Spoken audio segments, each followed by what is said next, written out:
Regulations बनाए जाने का एक मतलब जरूर था। नेपाल और अमेरिका की सरकारों को लगता था कि येटी रियल हो सकता है। अमेरिका वापस लौटने के बाद टॉम स्लिक ने कहा कि शायद 3 तरह के येटी हैं, एक सुपरनैचुरल और 2 रियल।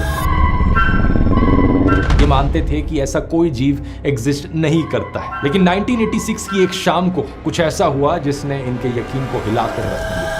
नमस्कार दोस्तों, साल 2008 की बात है। अरुणाचल प्रदेश में 12,000 फीट की ऊंचाई पर इंडियन आर्मी का एक मिलिट्री कैंप और उसके लिए सड़क बनाई जा रही थी। यही काम करने वाला एक मजदूर यहां से पैदल चलकर लोकल मार्केट तक जाता है। उसके बाद अपना सामान खरीदकर अंधेरा होने से पहले वो मार्केट से वापस ऊपर मिलिट्री कैंप जाने के लिए निकलता है।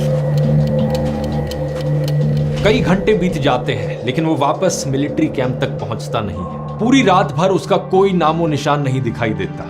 अगले दिन एक लोकल आदमी उसी रास्ते पर अपने घोड़े के साथ गुजरता है और इस आदमी को ये मजदूर रास्ते के किनारे में बैठा हुआ दिखता है। ये एक बहुत ही अजीब तरीके से बैठा हुआ था। उसे लगता है कि ये मजदूर शायद शराब पीकर बैठा है। वो इस मजदूर की तरफ आवाज लगाता है लेकिन कोई जवाब नहीं आता। धीरे धीरे जब वो पास जाता है तो उसे अचानक से दिखाई देता है इस मजदूर की तो गर्दन टूटी हुई है और ये सांस भी नहीं ले रहा, ये जिंदा नहीं है। पास में उसका मोबाइल फोन और पैसे बिखरे हुए थे। ये कोई चोरी या लूटपाट की घटना नहीं हो सकती क्योंकि पैसे वहीं पड़े हैं। अगर किसी ने चोरी करी होती तो पैसे लेकर जरूर भागा होता। इसकी गर्दन को देखकर भी ऐसा नहीं लगता कि किसी एक्सीडेंट की वजह से टूटी हो।